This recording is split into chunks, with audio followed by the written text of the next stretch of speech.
Ladies and gentlemen, welcome back to another video with Swaggle. And in this one, we need to talk about how I've been replaced. I've been put out of a job. They took our jobs. That's right.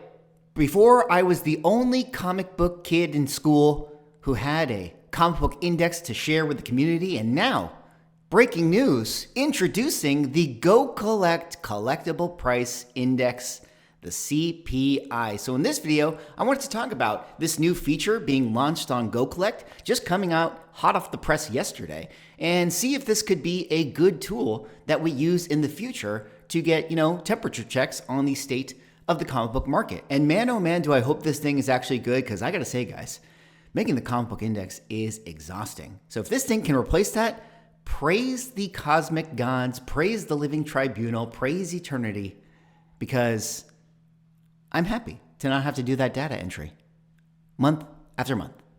But I still do it for you guys because it's good. Maybe we'll still do both. But before I get into the breakdown, if you guys could like, comment, subscribe, I'd appreciate it. Help support the channel, doing those things.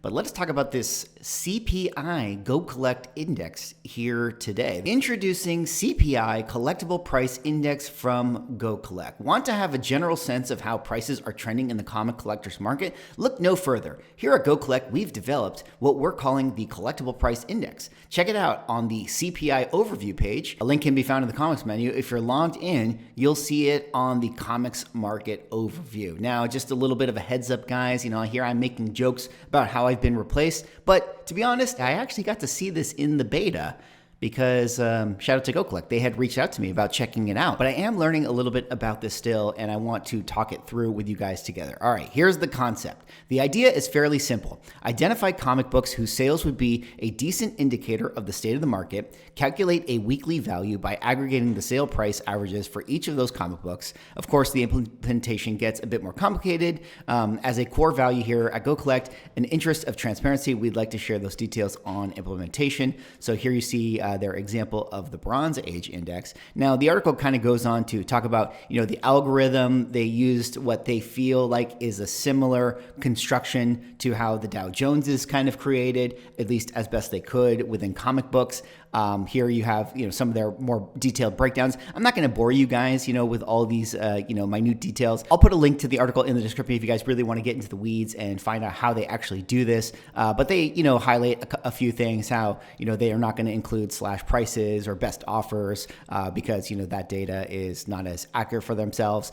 They talk about how they use multiple grades, across a couple different variable stuff and use a divisor to kind of normalize some of those prices. And they're actually able to break down all the ages. As you guys can see, Golden Age, Silver Age, Bronze, Copper, and Modern are all going to have their own indexes, which I will look at with you guys together. And there's a bunch of other interesting details here that you guys can do your own reading on. And they talk about how, maybe they'll swap books in and out every now and again if they sort of fall out of favor, which I do believe is the right way to do it if you can actually get this to be consistent, because, like a Fortune 500 company, if that one all of a sudden goes bankrupt, well, it's not going to be in the S&P 500 anymore. So here you see the comics CPI price index. Again, referring back to sort of the minutia, these numbers actually have no bearing on each other. The only thing you should care about in terms of the number relative to the age it's showing is the arrow up or is the arrow down? And as you guys can see, Modern, Copper, Bronze, Silver, all down in the last 6 months. So it'll be interesting to kind of compare notes here and see, how their index is performing relative to what I had been seeing in mine. But they'll show you the lows of the last few months here. At least this is the tab currently past 6 months. So effectively the calendar year, the average price, the high, and then of course they're showing the change right here. So that's kind of how it's all sort of broken out.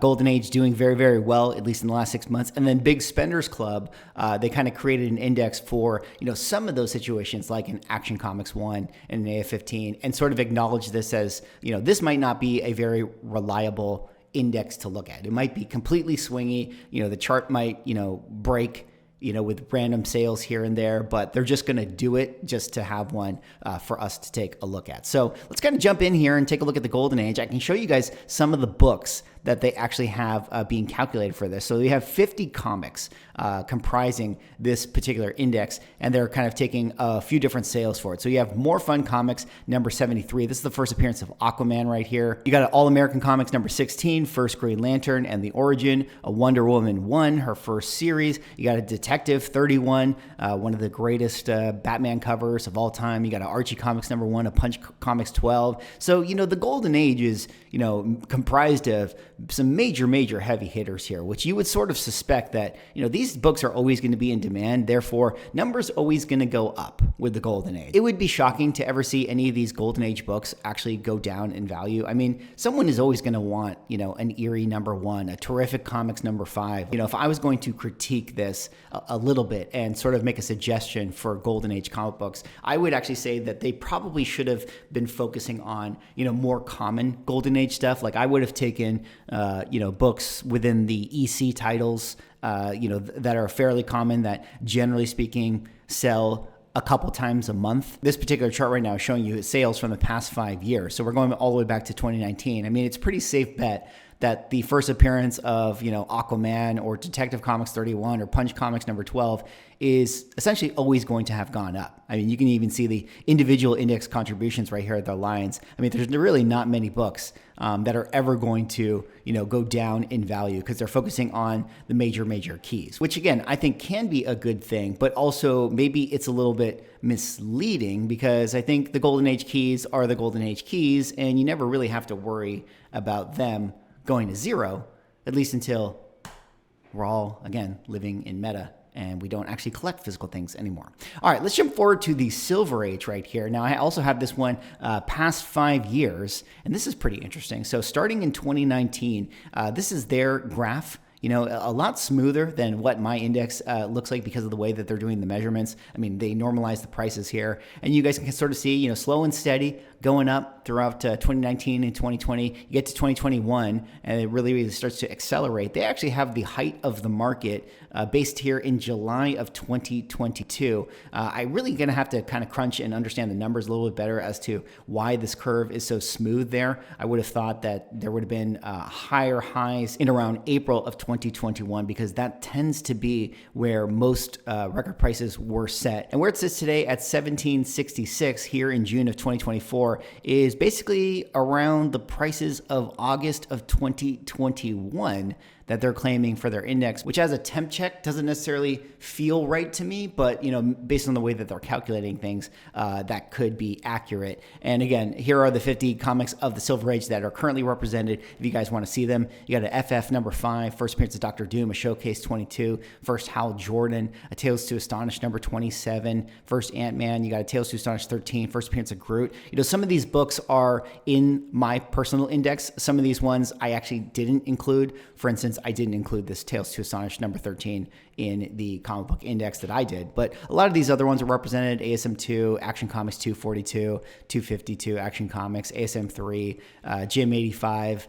We got an Army at War number 83, Strange Tales 110, Sergeant Fury number 1, FF2, Showcase 17. So some of the other kind of big Silver Age books that you would suspect, but discluding, AF15 and ASM 1. So kind of cool to see this, but let's kind of jump ahead and see what books have actually stayed fairly elevated this entire time. We have a Flash 123. That's actually been pretty elevated this entire time.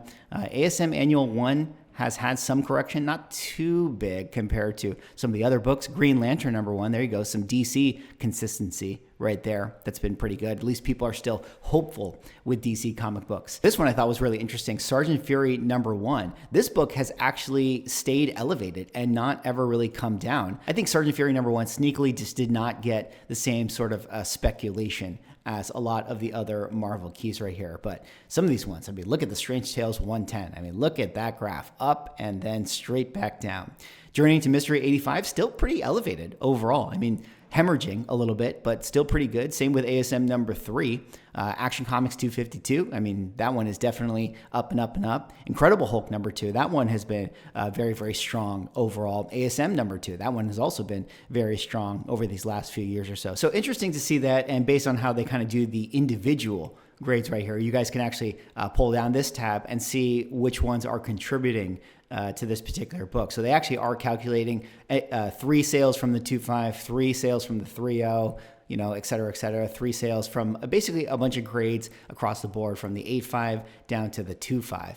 And this is also interesting to take a look at here where you guys can actually see, a lot of these numbers are pulled up by the higher grades, right? Where this particular copy of ASM number 2, First Vulture, these ones have been able to sort of sustain the massive pullbacks because, there's just probably not as many of these copies out there. There's not as many of these sales out there. And much like Golden Age comic books, the fact that there's just not as many copies, the supply is low, no one is going to be able to undercut you, and it's not a race to the bottom.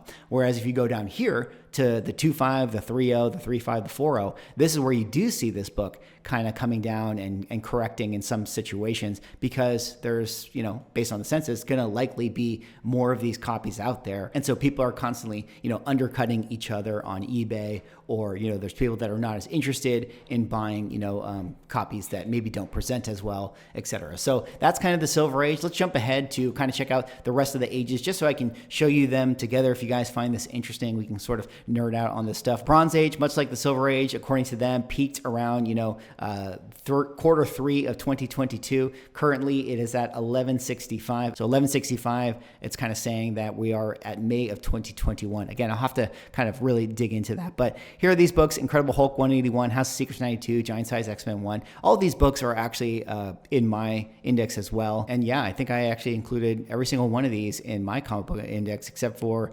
All-Star Western number 10. I did not include that one in my Bronze Age index, but all these other books are definitely in there.